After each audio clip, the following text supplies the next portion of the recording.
जागेवरती उभं राहूया आणि आपल्या भक्तिगीताला आपण आपल्या भक्तिगीताने सुरुवात करूया. नमा परम मंगला परमवत्सला.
प्रार्थना करूया.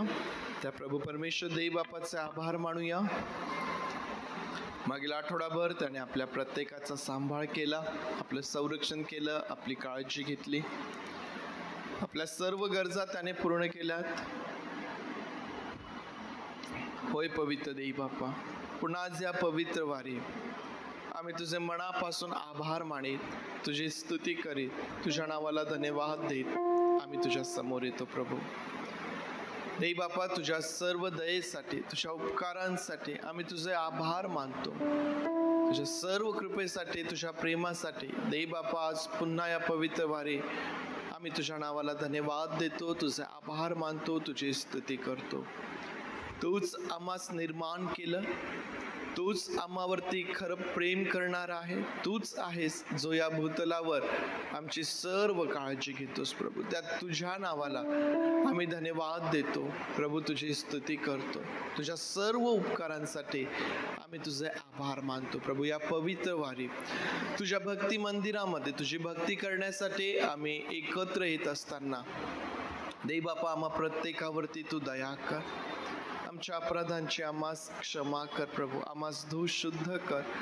तुला हवी तशी भक्ती करण्यासाठी देव बापा तुझ्या आत्म्याचं सहाय्य तू आम्हास पुरव. होय प्रेमळ देव बापा, तू आम्हा सर्वांवर दया कर. प्रभूजी परमेश्वर देव बापा, या पवित्र वारी तुझ्या भक्ती मंदिरामध्ये येऊ तुझी भक्ती करण्याची सुंदर संधी तू दिलीस. प्रभू मनापासून आम्ही तुझे आभार मानतो. आमची प्रार्थना आहे देव बापा, आज तुझ्या उपस्थितीमध्ये असणारी ती सर्व आशीर्वाद, ती सर्व अद्भुत कृत्ये पुन्हा एक वार तू आज आम्हामध्ये कर. देव बापा, आज तुझी लेकरं जी या भक्ती मंदिरामध्ये तुझ्या भक्तीसाठी येत आहे त्या प्रत्येकाला तू जाणतोस, ओळखतोस. पवित्र देव बापा, तू प्रत्येकाला आज नव्याने स्पर्श करावास आणि परमेश्वर देव बापा प्रभू देई बापा, तुझं गौरव या भक्तीतून तू करून घे. जी तुझी लेकरं मार्गात आहेत देई बापा, त्या सुखरूप तू घेऊन ये. जी तुझी लेकरं आज दुखनाईत आजारी आहेत, जे आज येऊ शकत नाहीये, अशांवरही तू दया कर, त्या स्पर्श कर, त्यास आरोग्य दे, त्यास आशीर्वाद दे. आमची प्रार्थना आहे देई बापा, या भक्तीच्या वेळेमध्ये आम्हास उत्तम प्रकारचं वातावरण तू दे प्रभूचे. होय पवित्र देई बापाची सर्व भक्ती आम्ही तुझ्या सामर्थ्य हातांमध्ये सोपवितो, तुझे मनापासून आभार मानतो आणि प्रार्थना आमचा प्रभू येशू याच्या नावात मागतो म्हणून तू ऐक. आमेन. परमेश्वर देई बापाला धन्यवाद देऊया, त्याच्या नावाला आपण उंचावूया. उपासना संगीतामधून संपूर्ण जगात एकता ख्रिस्ताला धरी मी 126 नंबरचं हे गीत आपण सर्वजण गाऊया. ज्यावेळेस पवित्र आत्मा या जगामध्ये ओतण्यात आला आणि मग ज्यावेळेस शिष्य त्या पवित्र आत्म्याने भरलेत, त्या यरुशलेममध्ये पुष्कळ लोक होते आणि त्यांच्या सोयीप्रमाणे त्यांना वाटेल तशा प्रकारचा तर्क ते शिष्यांना पाहून बोलत होते. परंतु आम्हाला माहिती आहे की शिष्य त्या दिवशी पवित्र आत्म्याने पूर्ण झालेले होते आणि त्या सामर्थ्याने ते देवाचा संदेश जगाला देत होते. हे शिष्य या आत्म्याच्या सामर्थ्याने सर्व जगासमोर ख्रिस्ताची साक्ष देणारे झाले. संपूर्ण जगात एकता ख्रिस्ताला धरी मी.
संपूर्ण जगात देखता ख्रिस्ताला धरी मी, तयाची वार्ता सांगता लज्जा न मानी मी.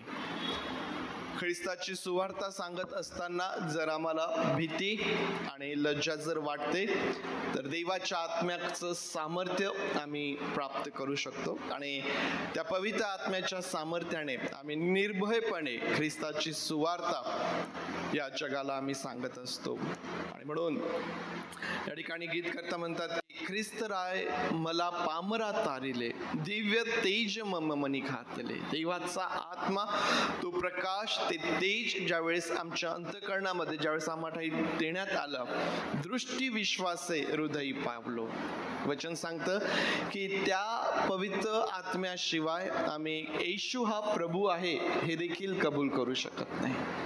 ख्रिस्ताचं प्रभुत्व, त्याचा अधिकार आमच्या जीवनावरती स्वीकारण्यासाठी आम्हाला पवित्र आत्म्याच्या सहाय्याची गरज असते.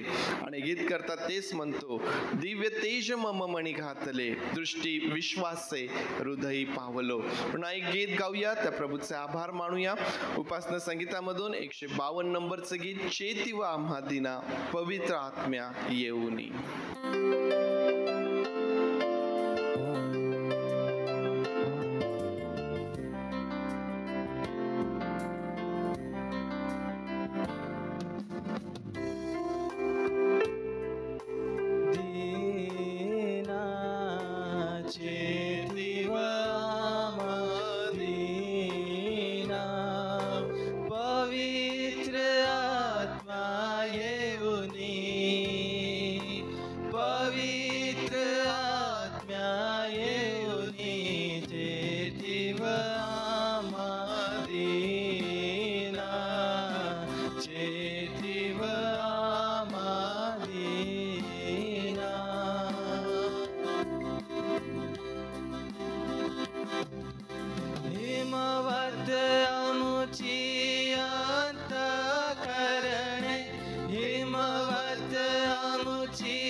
पवित्र आत्म्या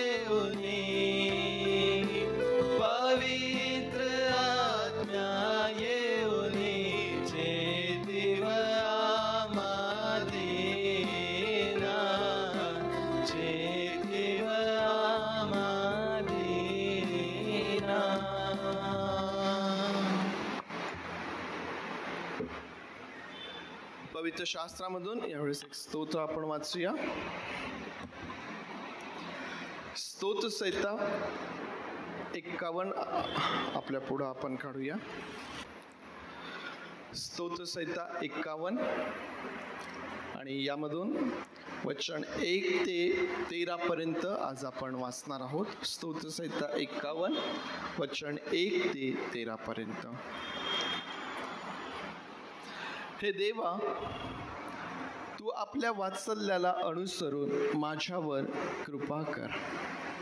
तू आपल्या विपुल करुणेला अनुसरून माझे अपराध काढून टाक. मला धुवून माझे दोष पूर्णपणे काढून टाक. माझे पाप दूर करून मला निर्मळ कर, कारण मी आपले अपराध जाणून आहे. माझे पाप माझ्या पुढे नित्य आहे. तुझ्या विरुद्धच मी पाप केले आहे. तुझ्या दृष्टीने जे वाईट ते मी केले आहे. म्हणून तू बोलशील तेव्हा न्यायी ठरशील व निवाडा करशील तेव्हा निस्पृह ठरशील.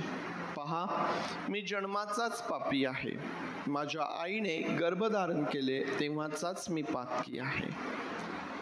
पहा, अंतर्यामाची सत्यता तुला आवडते. तू माझ्या अंतर्यामाला ज्ञानाची ओळख करून दे. येजोबाने माझा पापमल काढ, म्हणजे मी निर्मळ होईल. मला धू, म्हणजे मी बर्फाहून शुभ्र होईल. आनंदाचे व हर्षाचे शब्द माझ्या कानी पडू दे, म्हणजे तू मोडलेली माझे हाडे उल्हासतील.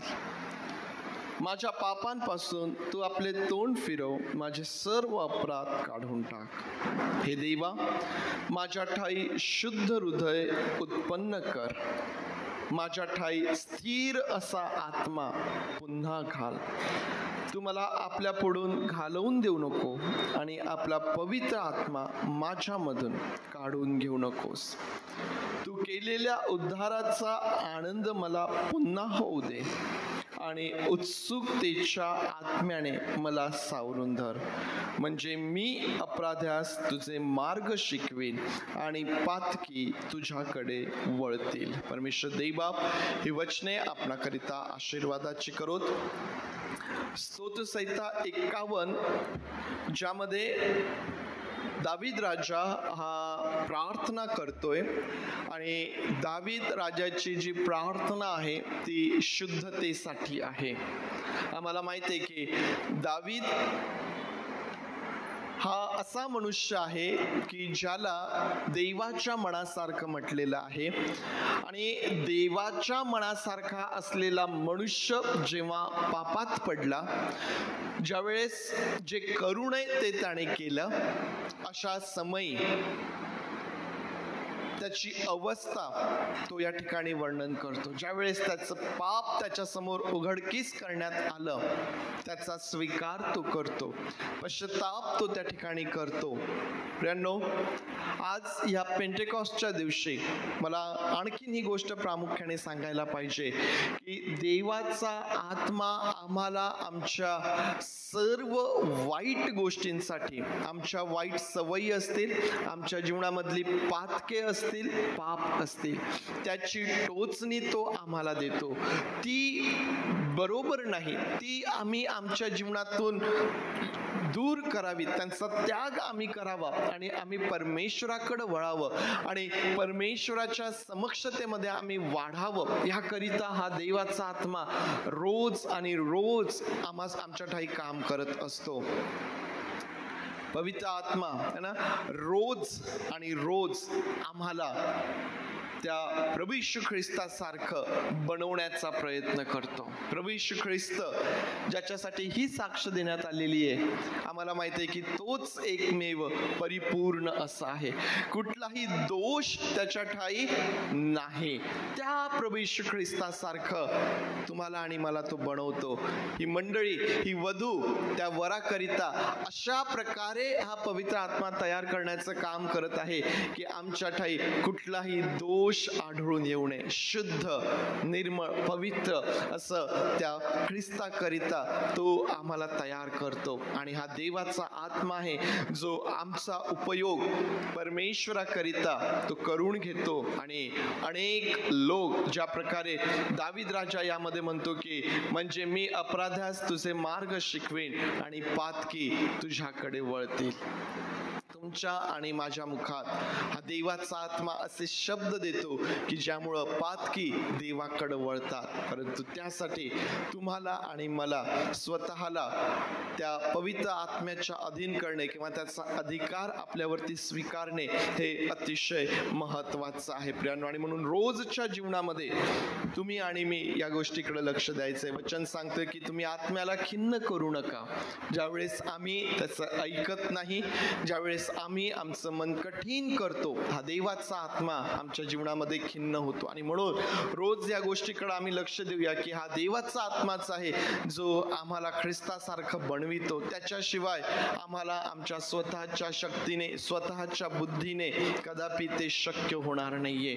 आणि म्हणून रोज आणि रोज त्या पवित्र आत्म्याला योग्य प्रतिसाद देण्याच्या द्वारे त्या प्रभूमध्ये तुम्हाला आणि मला वाढायचं आहे. यावेळेस परमेश्वर देव बापाला धन्यवाद देऊया, त्याचा आभार मानूया, कारण हा कैवारी त्याने तुमच्यासाठी आणि माझ्यासाठी या भूतलावरती पाठवलेला आहे. त्या प्रभू देव बापाची स्तुती करूया. आज कपल क्वायर पुढे येईल आणि कपल क्वायर बरोबर आपण परमेश्वर देव बापाला धन्यवाद देऊया. सर्वांना सलाम. आजच्या विशेष भक्तीमध्ये आपल्या सर्वांचं स्वागत आहे. खरोखर आजचा दिवस देवप्पाने आपल्या जीवनामध्ये दिलेला आहे. आजच्या क्षणापर्यंत त्याने आपल्याला सांभाळलेला आहे. ह्यासाठी आपण देवप्पाला धन्यवाद देऊया. स्तोत्र 81 मध्ये पहिलं वचन असं म्हणतो, दावीद म्हणतो, देव जो माझे सामर्थ्य त्याचे मोठ्याने गुणगान करा, याकोबाच्या देवाचा जय जयकार करा. देवाचं गुणगान गा, मोठ्याने त्याचा जय जयकार करा. दावीद राजा होता, त्याने हा अनुभव घेतला. आज देवप्पाने ती संधी आपल्याला दिलेली आहे. आपण आपलं मन मोकळं करू परमेश्वरासमोर आणि परमेश्वराला म्हणू, देवप्पा आज माझी गरज तू जाणली, मला पवित्र आत्म्याची गरज होती आणि तो सत्याचा आत्मा, तो कैवारी तू माझ्यासाठी पाठवला. तुझे आभार मानतो प्रभू. त्या आत्म्याने भरूया आणि आत्म्याने आणि खरेपणाने परमेश्वराच्या समोर जाऊया. जे पहिलं गीत आहे, परमपवित्रा सर्व समर्था जगन्नायका प्रभुदेवा, सर्व जगाचा परमेश्वर एक आहे, अशा परमेश्वराची आपण स्तुती आराधना करूया.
गीतकर्ता म्हणतो, परमपवित्र अंधकार जरी मनुजा पुढती पसरावा, पापमया दृष्टीस तयाच्या दर्शन लाभ न तव व्हावा.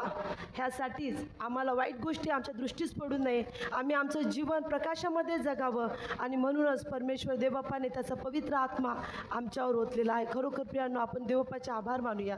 पुन्हा दुसरं गीत गाऊया. असे नव का यहोवा हमारे संग संग है, याकूब का परमेश्वर हमारा उच्चा गड आहे. तो म्हणाला, मी तुम्हाला अनाथ असं सोडणार नाही, मी सदोदी तुमच्या समोर राहणार आहे. आणि खरोखर या सेनाओं का यहोवा हमारे संग संग प्रत्येक परिस्थितीमध्ये तो आमच्या सोबत आहे. आपण सर्व मिळून हे गाणं आनंदाने जोरात टाळ्या वाजून गाऊया.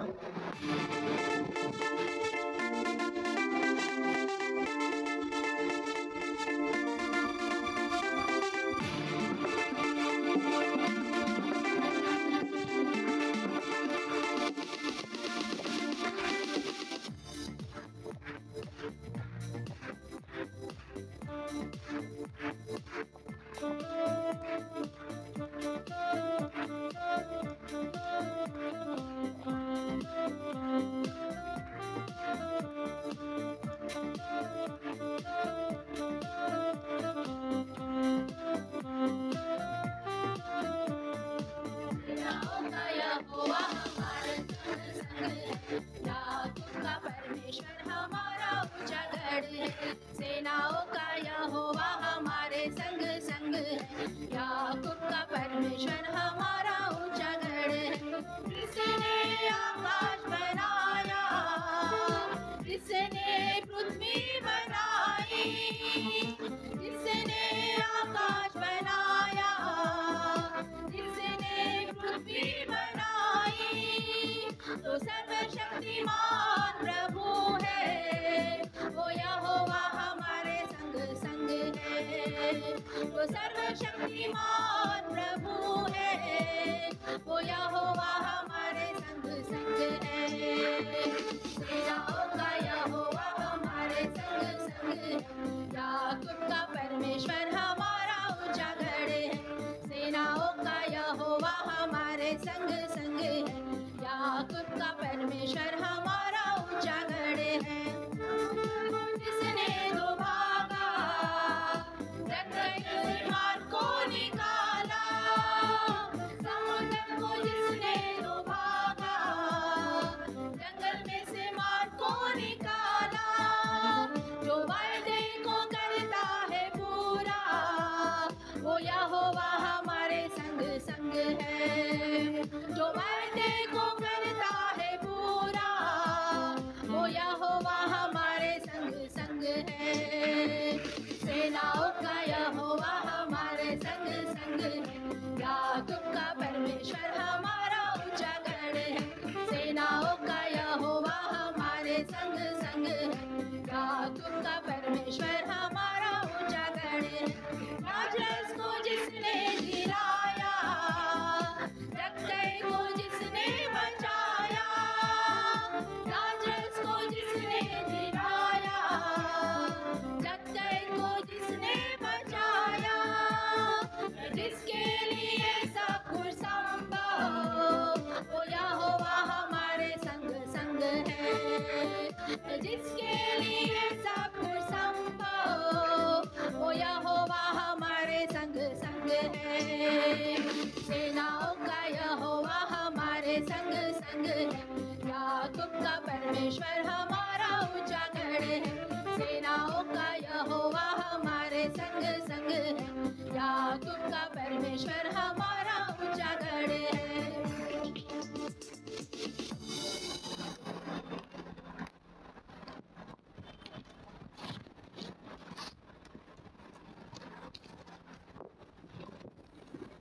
संपूर्ण जगा देखता ख्रिस्ताला धरी मी, ते याची वार्ता सांगता लज्जा न माने मी. ज्यावेळेस देवबापाचं स्वर्गारोहण होत होतं येशू ख्रिस्ताचं, त्यावेळेस त्याने आम्हाला काय आज्ञा केली?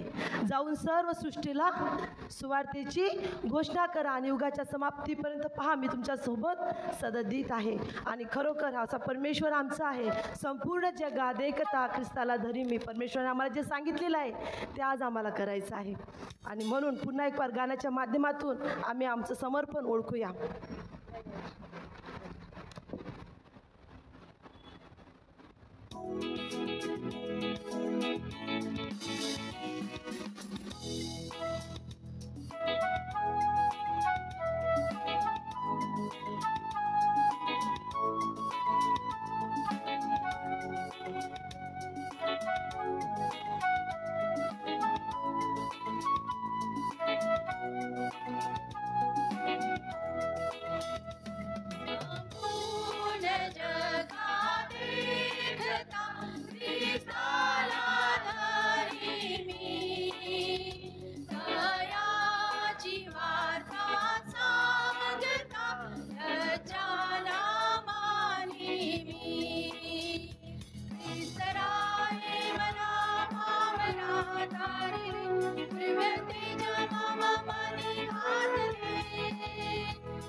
अक्षय वाढवी विसराये मला भावना तारिले दिव्य तेज मम मनी घातले दृष्टी विश्वासे हृदयी पावलो आनंदी सुखी मी झालो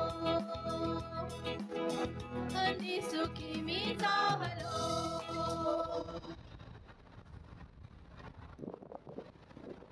खरोखर प्रियांनो, आम्ही सुखी कधी होऊ? ज्या वेळेस परमेश्वर स्वर्गामध्ये आमचा स्वीकार करेल. परमेश्वर आमचा स्वीकार करेल तो दिवस आमचा ख्रिस्तीपणाचा अतिशय महत्त्वाचा दिवस राहणार आहे. फक्त आम्ही जर स्वतःला म्हणतो की मी ख्रिस्ती आहे तर आमचं तारण होणार नाही आहे. आम्हाला परमेश्वराचं त्या आत्म्याचं काम ओळखायचं आहे. परमेश्वराच्या आत्म्याला आमच्या जीवनामध्ये आद्यस्थान द्यायचं आहे.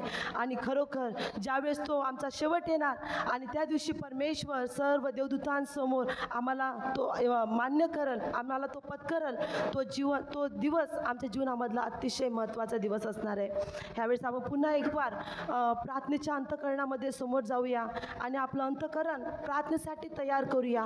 परमेश्वराला आम्ही आभार मानूया आणि प्रार्थनेच्या अंतःकरणात असताना पवित्र आत्मा मुझे ले जा यीशु के चरणों में. पवित्र आत्मा सिर्फ तेरे लिए येशू, तुझ्यासाठी मी फक्त गाणार आहे, तुझ्यासाठी मी उभं राहणार आहे, तुझ्यासाठी प्रभू तुम्हाला तुझी कृपा पुरवणार आहे. पुन्हा एक बार आम्ही आमच्या परमेश्वराजवळ प्रार्थना करूया आणि प्रार्थना भरल्या अंतःकरणाने गीत गात आम्ही आमच्या परमेश्वराच्या समोर जाऊया. पवित्र आत्मा मुझे ले जाओ यीशु के चरणों में.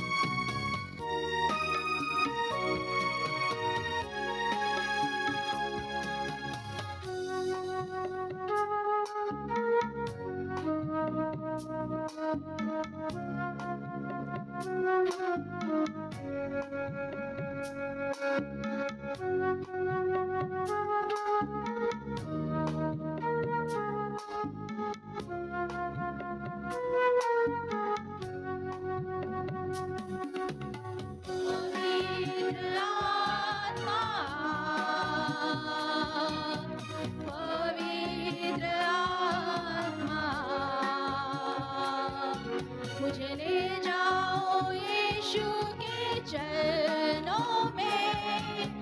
पवित्र आत्मा, पुन्हा एकदा गाऊया. पवित्र आत्मा, पवित्र आत्मा, मुझे ले जाओ यीशु के चरणों में. पवित्र आत्मा, आपण अंगीकार करूया. यीशु तेरे लिए, सिर्फ तेरे लिए, यीशु तेरे लिए, सिर्फ तेरे लिए, यीशु तेरे लिए मैं हाथ उठाता हूँ. घुटने टिकाकर सर झुकाकर हाथ उठाता तेरे लिए. घुटने टिकाकर सर झुकाकर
पवित्र आत्मा पवित्र आत्मा मुझे ले जाओ यीशु के चरणों में पवित्र आत्मा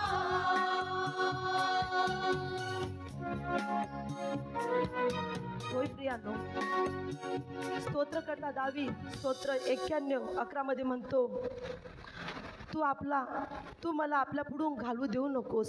प्रार्थना करतो दावीद की प्रभू तू मला आपल्या पुढून घालवू देऊ नकोस आणि आपला पवित्र आत्मा माझ्यामधून काढून घेऊ नको. प्रियानो, एका राजाला, एका अभिषिक्त व्यक्तीला ह्या गोष्टीची गरज पडली. आज तुम्ही आणि मी आम्ही खूप साधारण आहोत. आम्हाला रोज आमच्या परमेश्वराची गरज आहे आणि म्हणून आपण आपल्या जागेवर उभं राहूया आणि परमेश्वराला आपण दाविदाप्रमाणेच प्रार्थना करू. परमेश्वर देवप्पा, तुझा पवित्र आत्मा माझ्यामधून काढून घेऊ नकोस.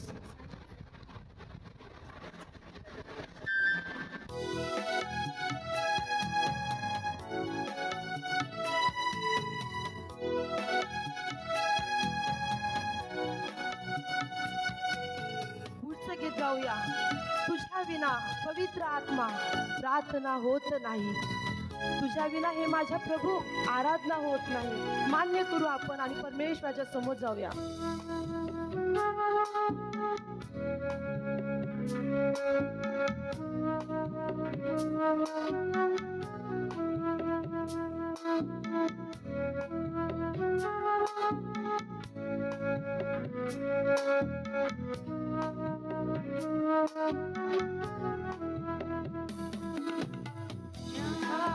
विना पवित्र आत्मा प्रार्थना येत नाही. तुझ्या विना हे माझ्या प्रभू आराधना होत नाही. तुझ्या विना तुझ्या विना पवित्र आत्मा प्रार्थना होत नाही. तुझ्या विना माझ्या प्रभू आराधना होत नाही. प्रभू तू ये माझ्या हृदयी तू ये. करतो तुला विनंती प्रभू ये ये तू ये.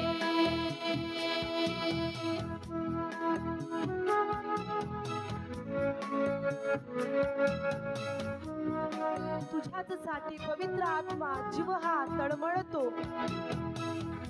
म्हणून आपण परमेश्वरासमोर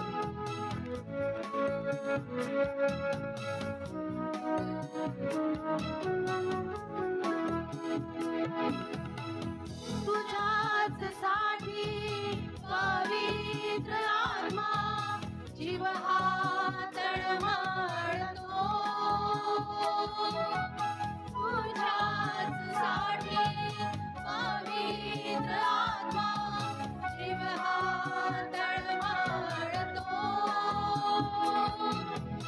धीर धरुनी नम्र होऊनी वाट मी पाहते. धीर धरुनी नम्र होऊनी वाट मी पाहते. हे प्रभू तू ये माझ्या हृदयी तू ये. करते तुला विनंती प्रभू ये ये तू ये.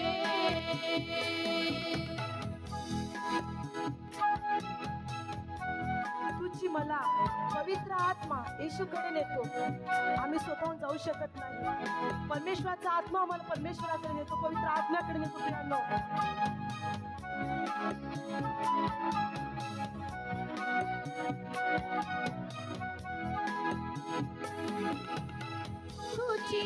मला पवित्र आत्मा येशूकडे नेतो. तुझी मला पवित्र आत्मा येशूकडे नेतो. येशू माझ्या सर्व पापांची मजला क्षमा करीतो. येशू माझ्या सर्व पापांची मजला क्षमा करीतो. हे प्रभू हे प्रभू ये माझ्या हृदयी तू ये. माझ्या हृदयी तू ये. करीतो तुला विनंती प्रभू. ये तू ये. ये तू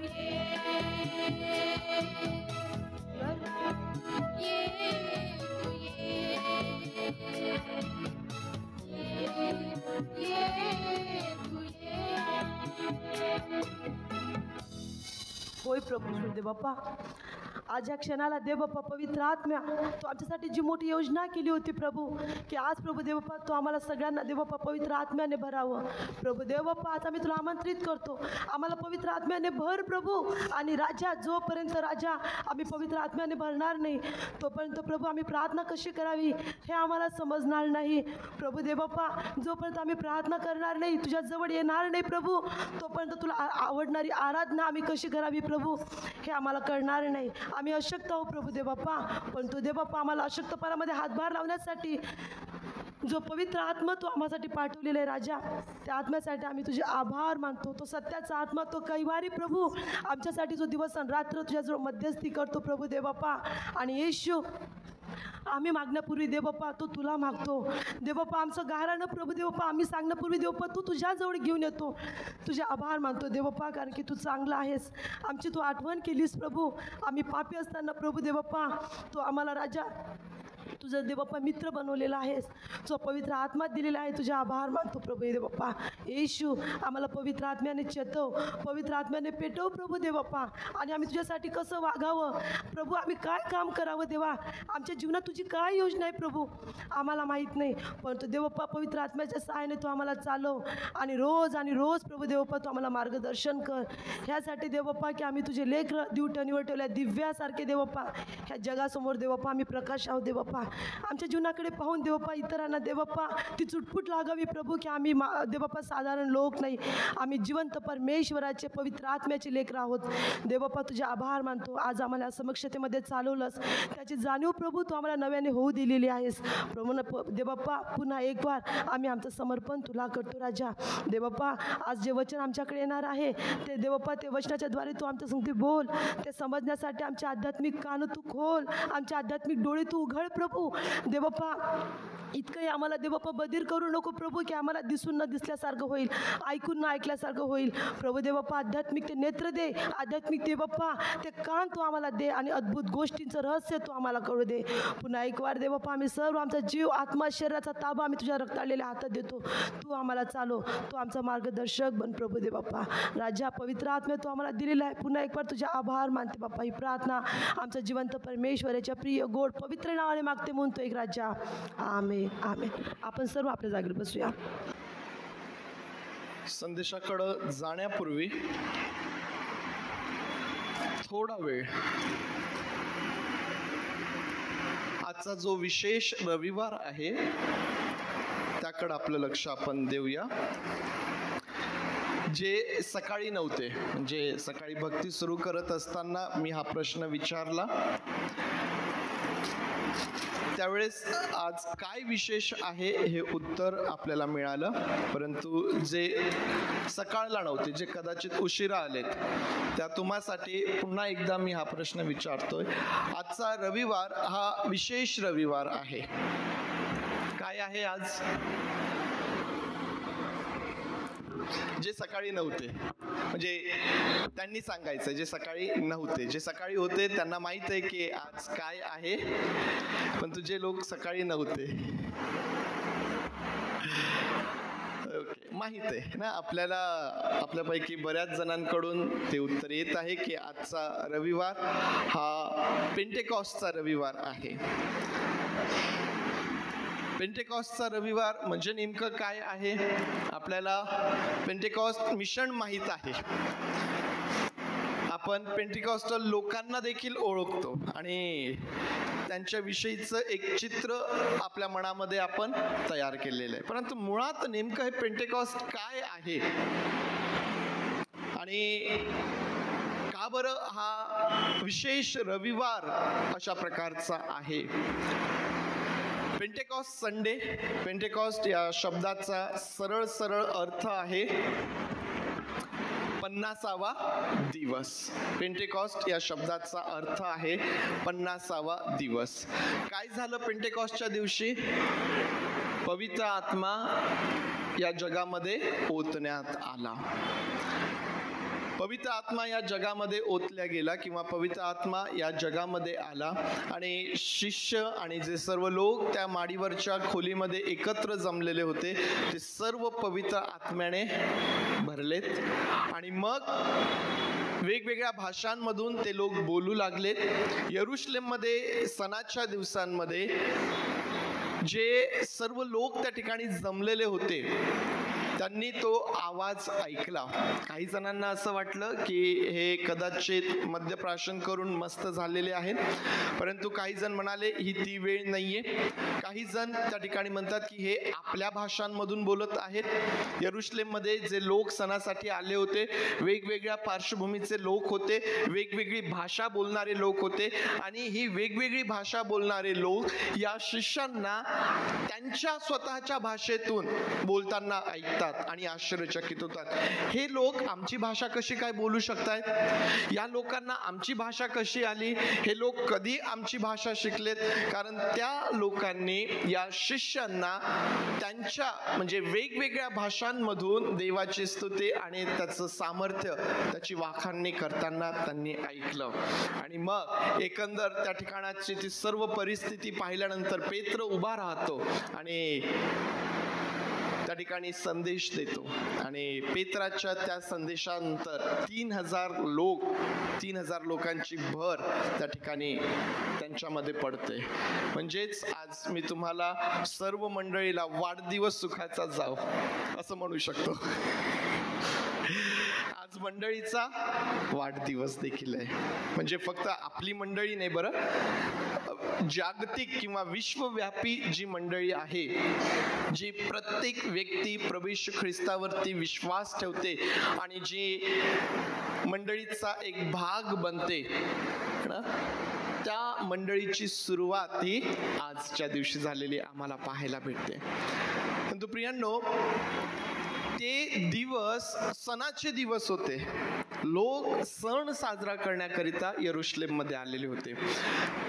मी तुम्हाला या आधी पण सांगितलेलं आहे की इस्रायल लोकांचे सण हे देखील भविष्यामध्ये ज्या गोष्टी घडणार आहेत त्याकडं त्याची सावली म्हणून ते आहेत. आणि म्हणून का बरं पेंटेकॉस्टचा दिवस? पेंटेकॉस्टचा दिवस हा विशेष सण त्या ठिकाणी साजरा केला जायचा, ज्याला हंगामाचा सण देखील त्या ठिकाणी म्हटलं जायचं. मग जर तुम्ही 50वा दिवस आहे असं म्हणता पेंटेकॉस्टचा, मग कोठून 50 दिवस काउंट करायचे? कसे 50 दिवस हे आहेत? तर मग त्यासाठी तुम्हाला लेवियच्या पुस्तकात जावं लागेल. लेवियचा 23वा अध्याय जर तुम्ही त्या ठिकाणी वाचला तर त्या ठिकाणी आम्हाला ही सर्व जी लिंक आहे, नेमकं पेंटेकॉस्ट म्हणजे 50 दिवस कसे मोजायचे, काय मोजायचे, ते आम्हाला त्या ठिकाणी सांगितलेलं आहे. तुम्हाला आठवत असेल की त्या लेवियच्या 23व्या अध्यायामध्ये तुम्हाला पाहायला भेटेल नवीन उत्पन्नाची जी पहिली पेंडी आहे, उपजाची, नवीन उपजाची पहिली पेंडी ही याजकाकडे आणल्या जायची आणि याजक ती देवासमोर ओवाळायचा, ती देवाला समर्पित केल्या जायची. आणि मग ही जी ओवाळणीची पेंडी आहे ही शब्बाताच्या दुसऱ्या दिवशी याजक ओवाळायचा आणि मग ती ओवाळल्यानंतर तेथून पुढं 7 सप्तके मोजल्या जायची आणि मग 7 सप्तके मोजल्या वाजल्यानंतर शब्बाताच्या नंतरचा जो रविवार किंवा जो पुढचा दिवस येतो, जो 50वा दिवस येतो, 7 सप्तक म्हणजे 7 7 49, त्याच्या पुढचा जो दिवस येतो 50वा, त्या दिवशी काय करायचे, जो सर्व नवीन हंगाम इस्रायल लोकांना प्राप्त झालेला आहे, जे सर्व नवीन पीक या लोकांना प्राप्त झालेलं आहे, त्या नवीन हंगामाचं अर्पण त्या ठिकाणी देवाला सादर केलं जायचं. पेंटेकॉस्टचा सण या प्रकारे साजरा केला जायचा. आता ही ओवाळणीची पहिली पेंढी, नवीन उपजाच्या ओवाळणीची पहिली पेंढी कोण? प्रभू येशू ख्रिस्त. पुनरुत्थानाचं प्रथम फळ. आणि प्रभू येशू ख्रिस्ताचं पुनरुत्थान झाल्यानंतर तुम्हाला आठवत असेल, तो मरियेला काय म्हणतो, मरिये मला बिलगून बसू नको, कारण मी अद्याप पित्याकडे गेलेलो नाही. त्याला त्या पुनरुत्थानानंतर त्या पित्यासमोर सादर व्हायचं होतं. ज्या प्रकारे याजक त्या नवीन उपजाची पहिली पेंढी ह्या त्या देवासमोर ओवाळायचा, त्या प्रकारे प्रभू येशू ख्रिस्त स्वतः याजक आहे, स्वतः पहिली पेंढी आहे, स्वतः प्रथम फळ आहे, तो त्या पित्यासमोर सादर होतोय. आणि मग प्रभू येशू ख्रिस्ताच्या पुनरुत्थानानंतर 7 सप्तके तुम्ही मोजा, आणि मग त्याचा पुढचा दिवस जो येतो हा 50वा दिवस येतो. या दिवशी काय झालं, या दिवशी पवित्र आत्मा या जगामध्ये आला आणि मंडळीची सुरुवात त्या ठिकाणी झाली. नवीन हंगाम, मंडळी ही नवीन हंगाम आहे, सर्व मंडळी ही नवीन हंगाम आहे, ज्याचं प्रथम पेंडी किंवा उपजाची पहिली पेंडी प्रभू येशू ख्रिस्त आहे, ज्याद्वारे हा संपूर्ण हंगाम, ही संपूर्ण मंडळी हे देवाला समर्पित अशा प्रकारची केलेली आहे प्रियांनो. आणि म्हणून हंगामाचा सण, नवीन हंगाम काय आहे तर मंडळी, तुम्ही आणि मी, जी सर्व मंडळी आहे, हा नवीन हंगाम आहे, हा नवीन सुरुवात आहे, जी आम्हाला पेंटेकॉस्टच्या सणामध्ये पाहायला भेटते. पेंटेकॉस्टचा सण, 50वा दिवस, पवित्र आत्म्याचं येणं, या सर्व गोष्टी आम्हाला या जुन्या करारापासून पाहायला भेटतात, की ज्याची परिपूर्ती नवीन करारामध्ये प्रभू येशू ख्रिस्ताच्या पुनरुत्थानानंतर आम्हाला त्या ठिकाणी पाहायला भेटते प्रियांनो. या प्रकारे पेंटेकॉस्टच्या दिवसाची, सणाची ही थोडक्यात पार्श्वभूमी मी तुम्हाला सांगितलेली आहे. या देवबापाचं जे आजचं वचन आहे त्याकडे देखील आपलं लक्ष यावेळेस आपण लावूया. आणि तिताला पत्र यावरती आपण अभ्यास करत आहोत. आपल्या समोर ते काढूया. तिताला पत्र याचा अध्याय 1 आपल्या समोर आपण ठेवूया. तिताला पत्र अध्याय 1 आपल्या समोर आपण ठेवूया. प्रार्थना करूया. पवित्र आणि प्रेमळ देव बापा, आम्ही तुझे आभार मानतो, तुझी स्तुती करतो, तुझ्या नावाला आम्ही धन्यवाद देतो. प्रभूजी, खरंच तू चांगला आहेस. तुझ्या उपस्थितीसाठी आम्ही तुझे आभार मानतो. आणि पुन्हा एक बार आज जेव्हा तुझ्या उपस्थितीमध्ये आम्ही तुझं वचन ऐकत आहोत प्रभू, आम्ही जेव्हा ते वाचतो त्यावरती मनन करतो, प्रभू तू आमचं सहाय्य कर. तुझ्या वचनाचं सामर्थ्य तू आम्हावरती ओत पवित्र दे बापा, आणि तुझं गौरव तू करून घे. होय प्रभूजी, आम्ही सर्वजण तुझ्या अधीन होतो, तुझे आभार मानतो आणि प्रार्थना आमचा प्रभू येशू याच्या नावात मागतो, म्हणून तू ऐक. आमेन, आमेन. तिताला पत्र अध्याय 1 आपल्या समोर आपण ठेवूया. या पत्रावरती आपण मनन करत आहोत. मागच्या रविवारला आपण या पत्रावर मनन करायला सुरुवात केली आणि मी तुम्हाला सांगितलं की हे वैयक्तिक स्वरूपाचं पत्र आहे, जे पावलाने तिताला लिहिलेलं आहे, ज्याला पाळकीय पत्र देखील म्हटलं जातं. मागच्या रविवारी आपण ज्या वेळेस या पत्राला सुरुवात केली त्यावेळेस तिताच्या जीवनावरती आपण विचार केला, तिताच्या जीवनाचा अभ्यास आपण केला आणि आम्हाला उत्तेजन मिळतं, त्या ठिकाणाहून शिकायला मिळतं की तीत बदललेल्या जीवनाचं एक उदाहरण. हे प्रतीक हा विषय आपण घेतला होता, तीत बदललेल्या जीवनाचं एक उदाहरण. कारण तीत हा मूळचा यहुदी नव्हता, ज्या प्रकारे तिमोथेय हा मूळचा यहुदी होता, परंतु तीत हा यहुदी नव्हता. याची पार्श्वभूमी वेगळी होती आणि अशा या पार्श्वभूमीतून ज्यावेळेस याने सुवार्ता ऐकली, पौलाच्या सेवेचा प्रभाव ज्यावेळेस त्या ठिकाणी त्याच्यावरती पडतोय, त्याचं जीवन बदललं. तो ख्रिस्ताचा स्वीकार आपल्या जीवनात करतो आणि ख्रिस्ताचा स्वीकार आपल्या जीवनामध्ये केल्यानंतर त्याचं जीवन त्या ठिकाणी कसं बदलतं, समर्पित सेवेकरिता हा तीत पौलाच्या सोबत आम्हाला त्या ठिकाणी पाहायला भेटतो. प्रियांनो, आज तिताचं पत्र पहिला अध्याय यावरती मनन करत असताना ज्यावेळेस आम्ही हा संपूर्ण अध्याय वाचतो, आम्हाला काय शिकायला मिळतं? दोन मुख्य मुद्दे हा पहिला अध्याय वाचताना आमच्या लक्षात येतं. एक तर वडिलांची नेमणूक आणि दुसरी म्हणजे खोटे शिक्षण. या दोन मुख्य गोष्टी आम्हाला या पहिल्या अध्यायामध्ये पाहायला भेटतात. या दोन मुद्द्यांचं वाचन करत असताना, या पहिल्या अध्यायाचं वाचन करत असताना आम्हाला काय दिसून येतं, आमच्या निदर्शनास काय येतं, आम्हाला त्या ठिकाणी काय समजतं? तर आम्हाला या पहिल्या अध्यायातून हे समजतं की पौलाने तिताला माग ठेवलेलं आहे, क्रेतात ठेवलेलं आहे. ते कशासाठी? मंडळीची व्यवस्था करण्याकरिता. आणि म्हणून या पहिल्या अध्यायाकडे पाहत असताना मंडळीचं व्यवस्थापन हा एक फार मोठा विषय, बरं.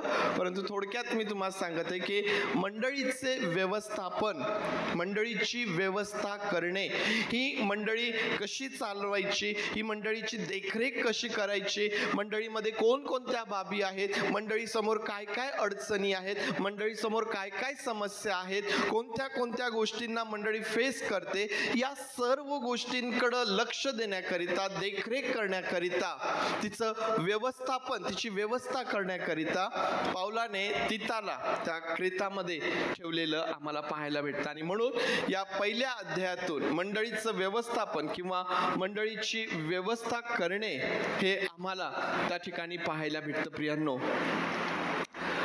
पौलाने तिताला मंडळीची व्यवस्था करण्याकरिता, तिचं व्यवस्थापन करण्याकरिता जे मार्गदर्शन केलं, प्रियांनो, ते आज मंडळीसाठी अतिशय मोलाचं आहे. पौलाने तिताला क्रेतातील मंडळांचं व्यवस्थापन करण्याकरिता जे मार्गदर्शन केलं, ते आज मंडळीकरिता, आज वर्तमान काळातील मंडळीकरिता अतिशय मोलाचं आहे. कारण मंडळी या नात्याने आज आम्हाला देखील या गोष्टी समजून घेणं फार गरजेचं आहे. मंडळी समोर असणाऱ्या वेगवेगळ्या अडचणी, मंडळीमध्ये निर्माण होणाऱ्या वेगवेगळ्या समस्या, वेगवेगळ्या प्रकारच्या वेगवेगळ्या गोष्टींना आम्ही कशा प्रकारे हाताळायचं, आम्ही काय करायचं आहे, प्रियांनो, याचं उत्तम मार्गदर्शन आम्हाला या पत्रामध्ये पाहायला भेटतं. आणि म्हणून आज त्यावरती मनन करण्याद्वारे निश्चितच देव आमचं मार्गदर्शन करतो आणि आम्हास आशीर्वादित करतो. आणि म्हणून जी पहिली बाब आम्हाला पाहायला पाहिजे ती म्हणजे अध्याय 1 वचन 5 ते 9 मध्ये वडिलांची नेमणूक याविषयी पौल तिताला मार्गदर्शन करतो आणि तो असं म्हणतो, मी तुला क्रेतात यासाठी ठेवून आलो की तू अपुऱ्या राहिलेल्या गोष्टींची व्यवस्था करावी आणि मी तुला आज्ञा केल्याप्रमाणे तू प्रत्येक नगरात वडील नेमावेत. ज्याला नेमावयाचे तो अदृश्य म्हणजेच निर्दोष एका स्त्रीचा पती असावा, त्याची मुले विश्वास ठेवणारी असावीत, त्यांच्यावर बेतालपणा केल्याचा आरोप आलेला नसून ती अनावर नसावीत. अध्यक्ष हा देवाचा कारभारी आहे म्हणून तो अदृश्य म्हणजेच निर्दोष असला पाहिजे. तो स्वच्छंदी, रागीट, मद्यपी, मारका, अनितीने पैसे मिळविणारा नसावा, तर अतिथीप्रिय, चांगुलपणाची आवड धरणारा,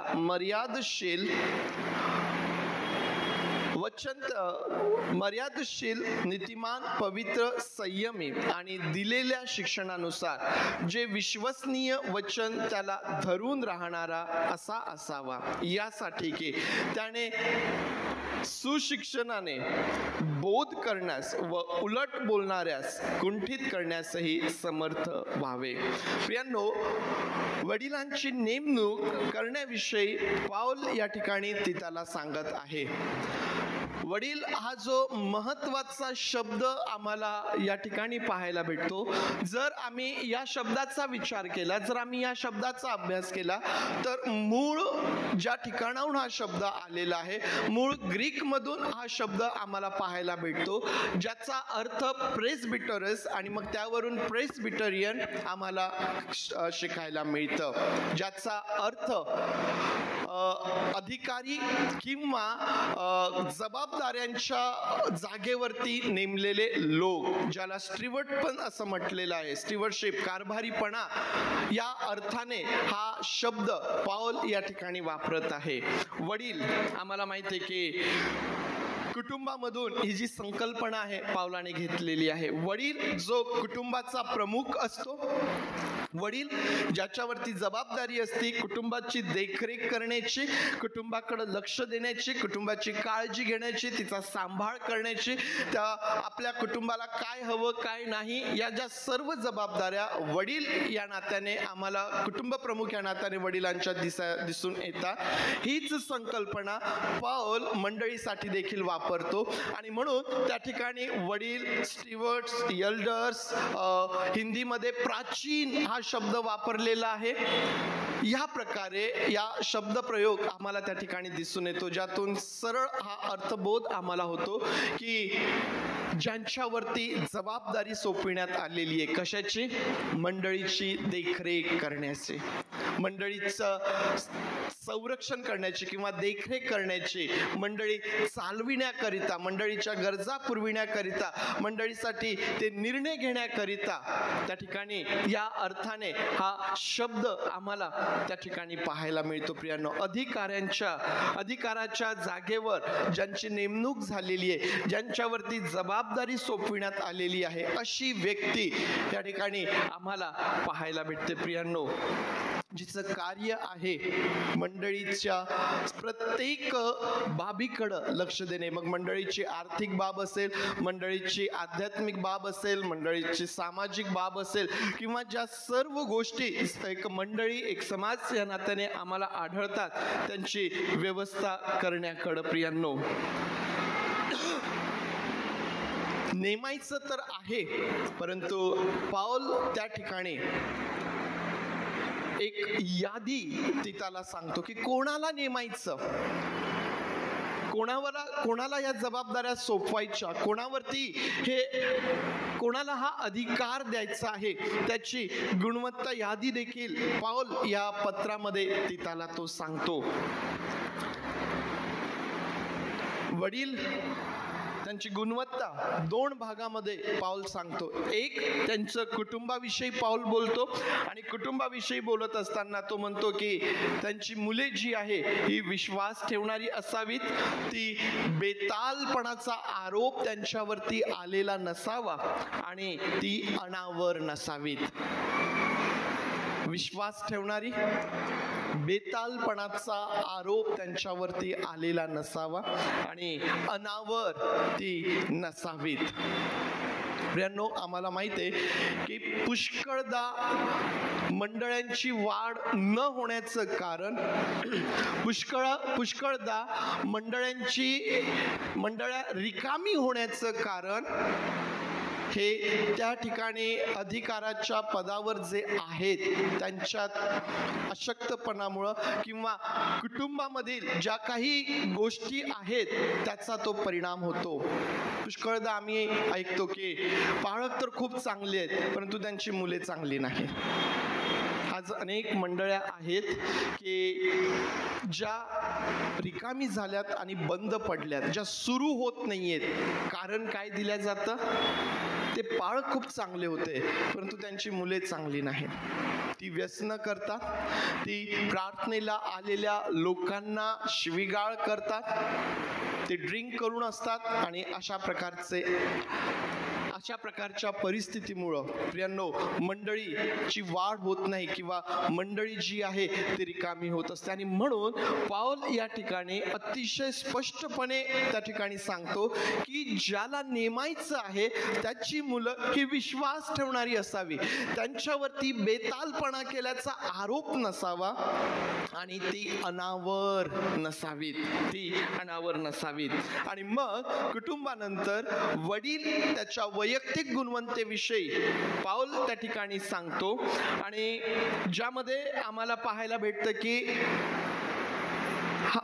कशा प्रकारे असायला पाहिजे. तर निर्दोष, एका स्त्रीचा पती तो असावा, अतिथीप्रिय असावा, चांगुलपणाची आवड धरणारा असावा, मर्यादशील असावा, नीतिमान असावा, पवित्र असावा, संयमी असावा आणि शिक्षणानुसार जे विश्वसनीय वचन त्याला धरून राहणारा असावा, तो असा असायला पाहिजे.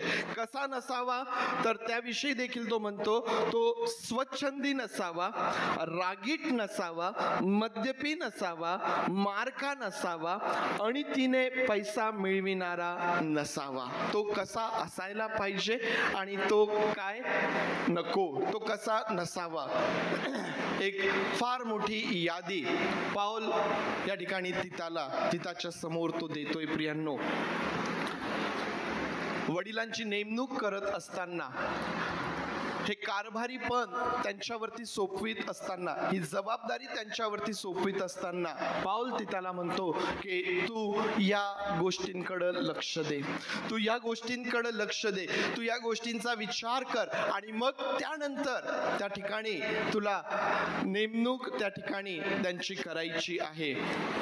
वडिलांची नेमणूक, ज्यामध्ये वडील त्यांचं वैयक्तिक कौटुंबिक गुणवत्ता त्या ठिकाणी पाऊल आम्हाला सांगतो आणि वडील या शब्दाचं मूळ कुठून, त्याचा नेमका अर्थ काय आम्हाला घ्यायचा आहे ते देखील आम्हाला त्या ठिकाणी शिकायला मिळतं. प्रियांनो, दुसरा जो महत्वाचा मुद्दा या तिताच्या पत्रामध्ये आम्हाला पाहायला भेटतो, अध्याय 1 आणि वचन 10 ते 16, खोट्या शिक्षणापासून संरक्षण करणे. ज्यांची नेमणूक केल्या जाणार आहे त्यांची ही फार मोठी जबाबदारी आहे की त्यांनी मंडळीचं संरक्षण करायचं आहे. कोणत्या गोष्टींपासून संरक्षण करायचं आहे तर जे चुकीचं शिक्षण आहे, जे खोटं शिक्षण आहे त्यापासून संरक्षण करायचं आहे.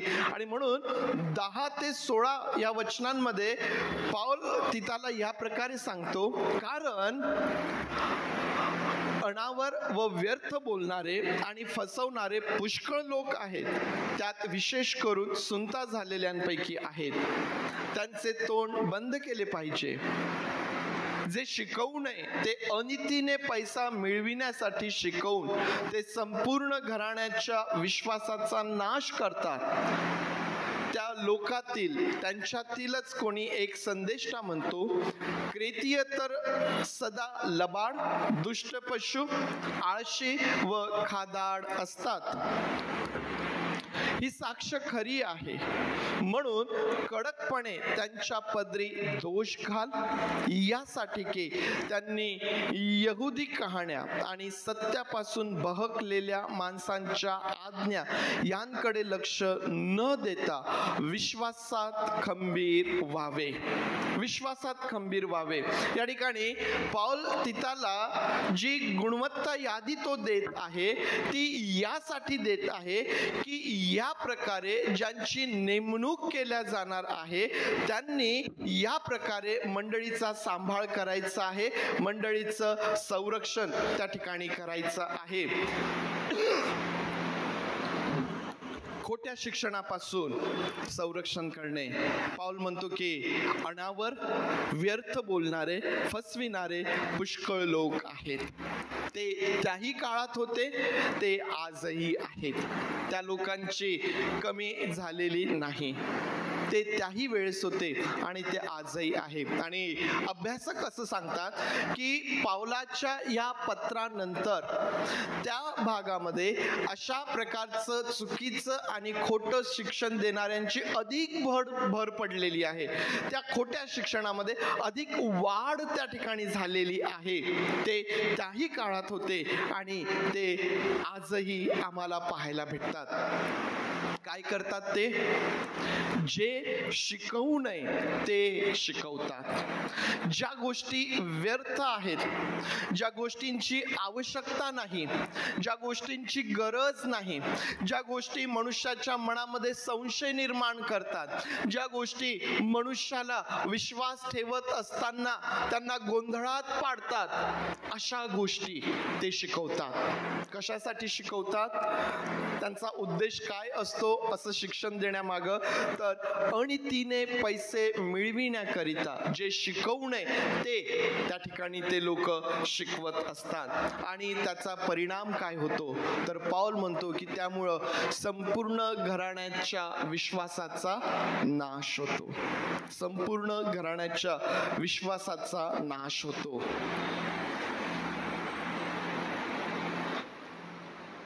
प्रियांनो, पुष्कळदा लोक गोंधळलेले असतात. आजही अनेक लोक गोंधळलेल्या अवस्थेमध्ये आहेत. ही सेवा करत असताना वेगवेगळ्या लोकांच्या संपर्कात ज्यावेळेस आम्ही येतो, आम्हाला हे पाहायला मिळतं. लोक सांगतात, पाळक साहेब तुम्ही हे सांगतात या प्रकारे, ती व्यक्ती आम्हाला काहीतरी वेगळं सांगते, तिसरी व्यक्ती आम्हाला काहीतरी वेगळं सांगते. आम्ही कोणावर विश्वास ठेवायचा? कोण खरं सांगत आहे? कोणाचं खरं आम्ही मानावं? तुम्ही जे सांगताय आम्ही ऐकत असताना आम्हाला असं वाटतं की तुम्ही बरोबर सांगताय, परंतु तुम्ही गेल्यानंतर आणखीन कोणीतरी येतो, तो आम्हाला सांगतो. तो सांगत असताना तेही आम्हाला असं वाटतं की हे पण बरोबर वाटत आहे. तुमचंही बरोबर वाटतं, ते सांगतात तेही बरोबर आहे, ते सांगतात तेही बरोबर आहे, हे सगळं बरोबर वाटतं. पण तो आमचा गोंधळ होतोय की नेमकं आम्ही काय करावं, आम्ही कशावरती विश्वास ठेवावा. आज गोंधळाची अवस्था आहे. जे नवीन विश्वासणारे आहेत, आपल्यामध्ये आहेत आज बरेच नवीन विश्वासणारे आहेत, त्यांना विचारा तुम्ही की वेगवेगळे लोक येतात आणि वेगवेगळ्या प्रकारे काहीतरी वेगवेगळं शिक्षण ते देऊन जातात, ज्याचा परिणाम गोंधळाची अवस्था आणि परिणाम स्वरूप, या गोंधळाचा परिणाम स्वरूप आज अनेक लोक विश्वासातून मागे गेलेले आहेत. अनेक लोक विश्वासातून मागे गेलेले आहेत. प्रियांनो, मनुष्याच्या मनामध्ये ज्यावेळेस गोंधळ निर्माण होतो की मी कोणाचं खरं समजू, ज्यावेळेस मनुष्याच्या मनामध्ये ही दुविधा मनस्थिती निर्माण झालेली आहे की हा एक सांगतो, तो एक सांगतो, तो एक सांगतो आणि प्रत्येक जण वचनाला घेऊन सांगतो, वेगवेगळा अर्थ त्याचा सांगितला जातोय, मी काय खरं मानावं? ज्यावेळेस आम्ही गोंधळलेल्या अवस्थेत असतो ना प्रियांनो, त्यावेळेस आम्ही मनुष्याकडं कधीही पाहू नये. आम्ही देवाकडं आणि देवाच्या वचनाकडं पाहावं. जर आम्हाला खऱ्या अर्थाने आमची दुविधा मनस्थिती, आमची गोंधळलेली अवस्था जर आम्हाला दूर करायची आहे, तर कोण काय शिकवत आहे त्या मनुष्यांकडे लक्ष न देता आम्ही देवाकडं आणि देवाचं जे वचन आहे त्याकडं आम्ही लक्ष देणं अतिशय महत्वाचं आहे. प्रियांनो, पाऊल या ठिकाणी फार सुंदर रीतीने तो आम्हाला सांगतो. जी प्रस्तावना या पत्राची तो करतो ना, त्या प्रस्तावनेमध्ये पाऊल फार सुंदर रीतीने आम्हाला असं म्हणतो की जे युगानुयुगाचे जीवन सत्य प्रतिज्ञ देवाने युगाच्या काळापूर्वी देव केले, तुम्ही विश्वास ठेवला, मंडळीने विश्वास ठेवला आणि जे जीवन मंडळीला प्राप्त होतं, ज्या सार्वकालिक जीवनाची आशा मंडळीला प्राप्त झालेली आहे, ही कोणा मनुष्याकडून प्राप्त झालेली झालेली नाही, ही देवापासून प्राप्त झालेली आहे. ही देवाने युगाच्या आरंभापूर्वीच हे सार्वकालिक जीवन तुम्हाला आणि मला देऊ केलेलं आहे. आणि म्हणून तुमची आणि माझी ही जबाबदारी आहे की कुठल्याही मनुष्याने तुम्हाला आणि मला गोंधळात पाडू नये, यासाठी आम्ही स्वतः देवाचं वचन वाचणारे, देवाच्या वचनावर मनन करणारे आणि देवाच्या वचनाचा अभ्यास करणारे तुम्ही आणि मी असायला पाहिजे. प्रियांनो, युगानुयुगाचे जीवन युगारंभीपूर्वीच, काळापूर्वीच देवाने देऊ केलेलं आहे. प्रियांनो, आज तुम्ही आणि मी जे या ठिकाणी बसलेले आहोत, आम्ही का या ठिकाणी आहोत? आम्ही का विश्वास ठेवलेला आहे? कारण आम्हाला माहित आहे की आम्हाला सार्वकालिक जीवन देणारा परमेश्वर आहे. आम्हाला माहित आहे की जो परमेश्वर ज्याने आम्हास उत्पन्न केलेला आहे, ज्याने आमच्या तारणाकरिता दुःख सहन केलेलं आहे, हा ख्रिस्त जो पुनरुत्थित झालेला आहे, ते पुनरुत्थानाचं जीवन, ते सार्वकालिक जीवन, ते आमच्यासाठी आहे. जर ते जीवन नाही तर मग आमचा विश्वास व्यर्थ आहे. आमचा विश्वास हा देवाबरोबरच्या जीवनासाठी आहे. ख्रिस्ती विश्वास हा फक्त आम्ही जिवंत आहोत तोपर्यंत एका समुदायाला धरून राहण्याकरिता नाही. ख्रिस्ती विश्वास आम्ही या जगामध्ये राहत असताना लोकांनी आमच्या सुखादुःखामध्ये सहभागी व्हावं यापुरती तो मर्यादित नाही. ख्रिस्ती विश्वास हा जगापुरती मर्यादित नाही. ख्रिस्ती विश्वास जे जीवन देव मनुष्याला देऊ इच्छितो, जे जीवन मनुष्याच्या मनामध्ये मनुष्यासाठी युगारंभापूर्वी आहे, प्रियांनो, त्या जीवनासाठी हा ख्रिस्ती विश्वास आहे.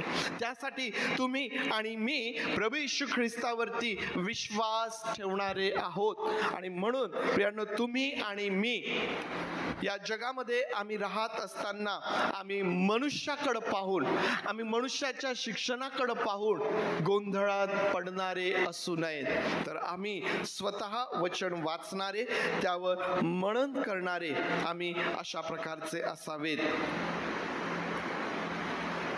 पाऊल म्हणतो की विश्वासात स्थिर करण्यासाठी जी सेवा आहे, जी नेमणूक तू वडिलांची करत आहे, त्यांनी काय करायचं आहे? त्यांनी शिक्षण द्यायचं आहे. आणि शिक्षण कशा प्रकारचं ते त्यांनी द्यायचं आहे? तर लोकांना विश्वासात स्थिर आणि मजबूत करण्यासाठी. आता पाऊल त्या ठिकाणी क्रेतीय लोकांसंदर्भात बोलतो. तिताला सेवेसाठी ज्या लोकांमध्ये पाऊल ठेवून आलेला आहे, पाऊल तिताला या क्रेतीय मंडळांमध्ये वडिलांची नेमणूक करण्यासाठी तिताला सांगत आहे. ते क्रेतीय लोक कसे आहेत त्याविषयी तो सांगतो आणि तो म्हणतो की त्यांच्याच पैकी कोणीतरी साक्ष दिलेली आहे या क्रेतीय लोकांसाठी. आणि ती साक्ष कशी आहे? ती साक्ष खरी आहे. ती साक्ष कशी आहे? तर क्रेतीय तर सदा लबाड, दुष्ट पशु, आळशी आणि खादाड आहेत. हे लोक अशा प्रकारचे आहेत आणि तू अशा लोकांमध्ये सेवा करणार आहेस. तू अशा लोकांमध्ये वडिलांची नेमणूक करणार आहे. आणि म्हणून पाऊल म्हणतो की त्यांना उघडपणे त्यांचे दोष त्यांच्या पदरी तू घाल. उघडपणे त्यांचे दोष त्यांच्या पदरी तू घाल आणि त्यांना विश्वासात वाढव. विश्वासात वाढण्यासाठी काय अडखळण या लोकांमध्ये आहे?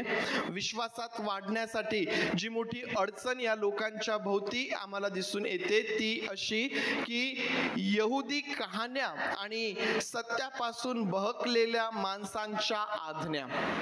यहुदी कहाण्या आणि सत्यापासून बहकलेल्या माणसांच्या आज्ञा. जे शिक्षक त्यांच्यामध्ये येतात, जे त्यांना चुकीचं शिकवून जातात, त्या चुकीच्या शिक्षणाचा परिणाम, त्या गोष्टींचा जो परिणाम आहे हा त्यांच्या विश्वासाच्या वाढीवरती होत असतो.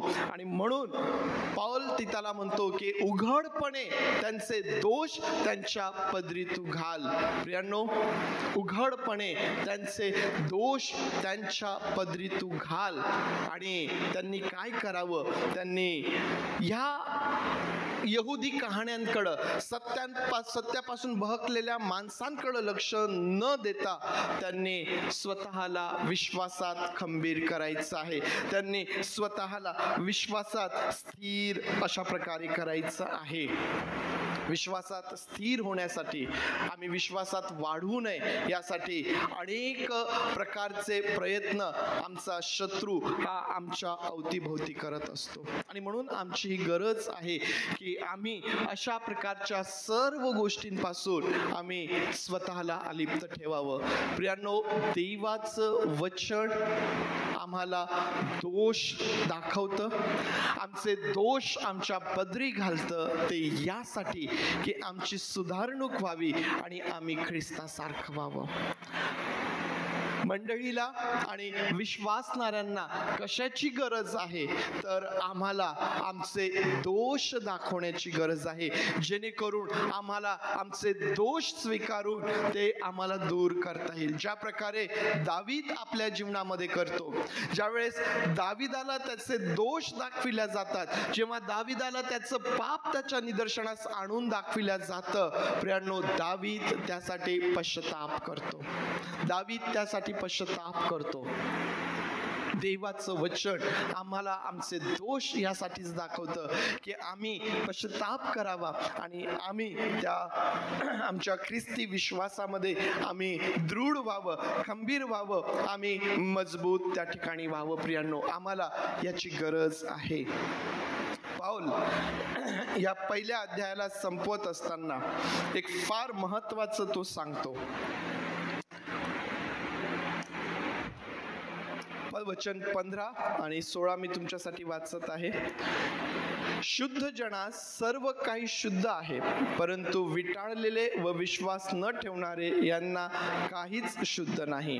त्यांची बुद्धी व विवेकभाव ही विटाळलेली आहेत. आपण देवाला ओळखतो असे ते बोलून दाखवतात, परंतु कृतींनी त्याला नाकारतात. ते अमंगळ, आज्ञाभंजक व प्रत्येक चांगल्या कामास नालायक आहेत. अतिशय कठोर शब्दांमध्ये पौल त्यांच्या संदर्भात तो सांगतो. पौल म्हणतो की शुद्ध जनास सर्व काही शुद्ध आहे. जणू काही एका मोठ्या वादाला, जणू काही पौल एका मोठ्या विवादाला पूर्ण विराम या ठिकाणी देत आहे. नेमकं काय?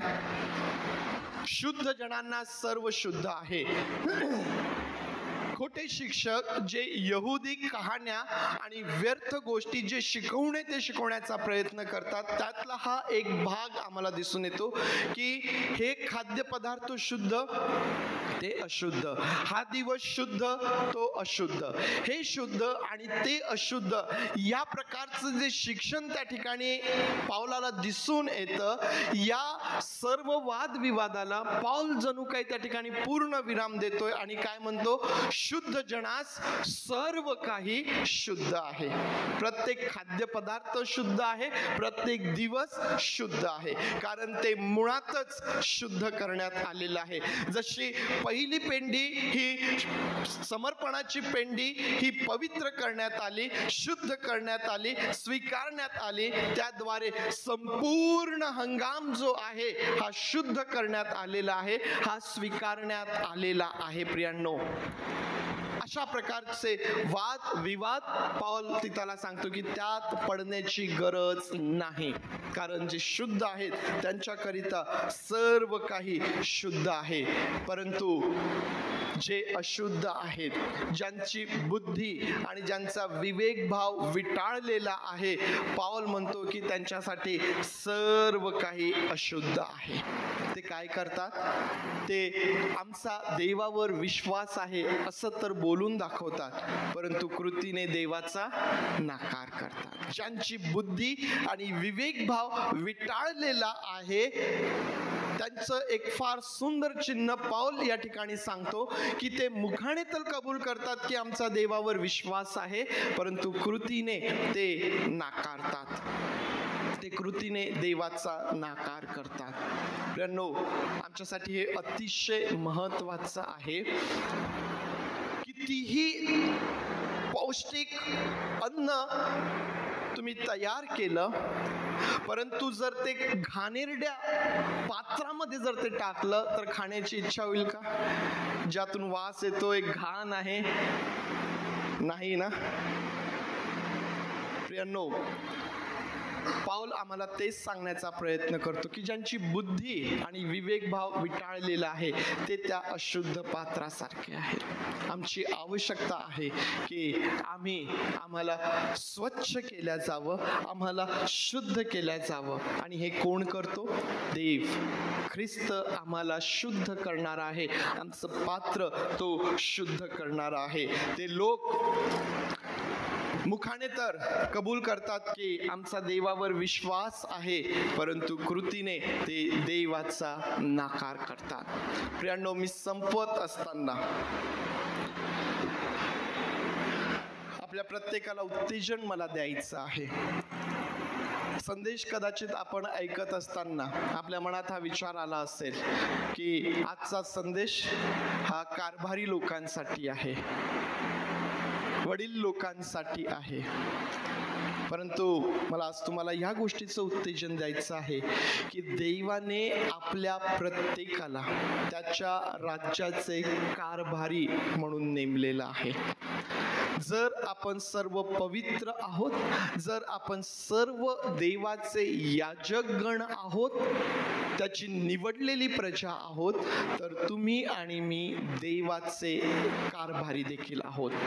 कोणी मनुष्याने आमची नेमणूक करावी यापूर्वी देवाने आपल्या प्रत्येकाची नेमणूक त्याच्या राज्यामध्ये केलेली आहे.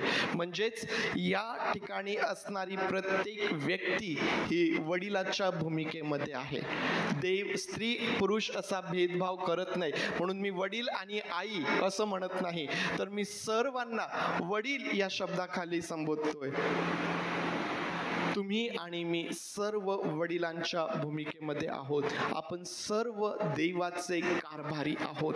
आमच्या ठाई कशा प्रकारची गुणवत्ता असायला पाहिजे, आमच्या कुटुंबामध्ये कशा प्रकारची गुणवत्ता असायला पाहिजे, आज तिथाच्या पहिल्या अध्यायातून पाऊल आमच्या समोर ठेवतो. या आपले डोळे आपण बंद करूया आणि आज आम्ही या गुणवत्तेच्या यादीमध्ये कितपत खरं उतरतो याचं परीक्षण आपल्या जीवनाचं आपण करूया.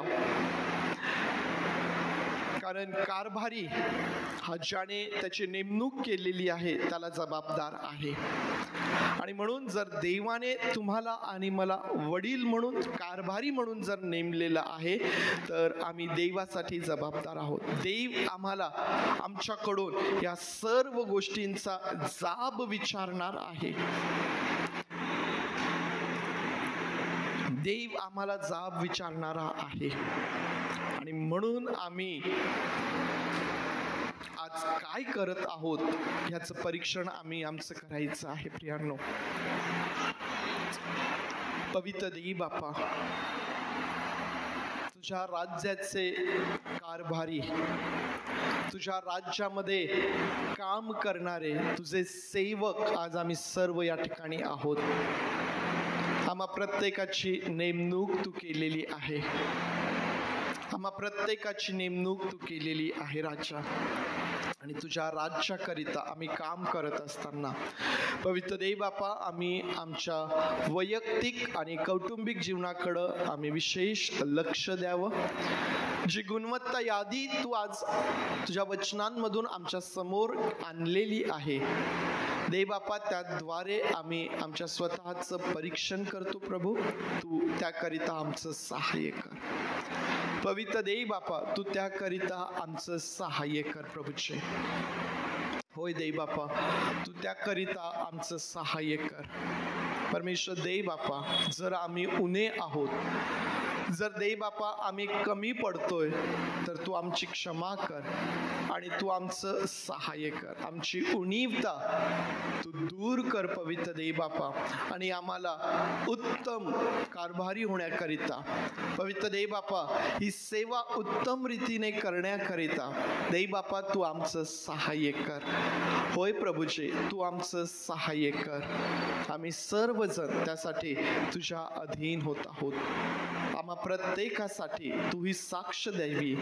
शाबाश भल्या व विश्वासू दासा. प्रभू आम्ही तुझ्या अधीन होतो. प्रार्थना आमचा प्रभू येशू याच्या नावात मागतो म्हणून तू ऐक. आमेन आमेन. त्यावेळेस आपण सर्वजण उभं राहूया. प्रभूने शिकवलेली प्रार्थना करूया. स्तुवंत देव परत गीत गाऊया आणि आशीर्वाद घेऊया. हे आमच्या स्वर्गातील बापा, तुझे नाम पवित्र मानले जाव. तुझे राज्य येव. जसे स्वर्गात तसेच पृथ्वी. तुझ्या इच्छेप्रमाणे आमचे रोजची भाकर आज आम्हास दे.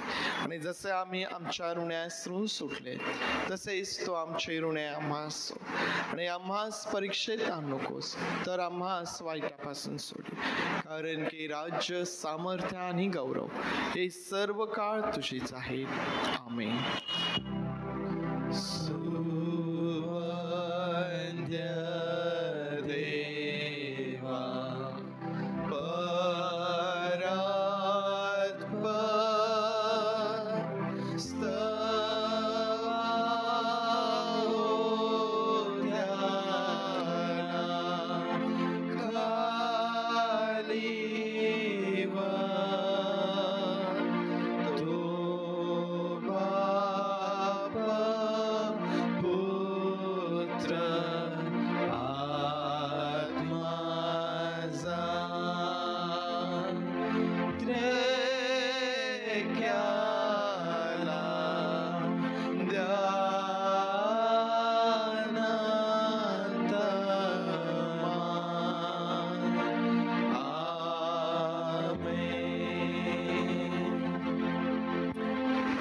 प्रभू येशू ख्रिस्ताची कृपा, देई बापाची प्रीती आणि जो कैवारी पवित्र आत्मा आम्हाकरिता या भूतलावर पाठविण्यात आला, जो आम्हास ख्रिस्तासारखं बनवितो, त्या पवित्र आत्म्याची सहभागिता तुम्हा सर्वांबरोबर प्रभू येशू ख्रिस्त येईपर्यंत सदोदित असो.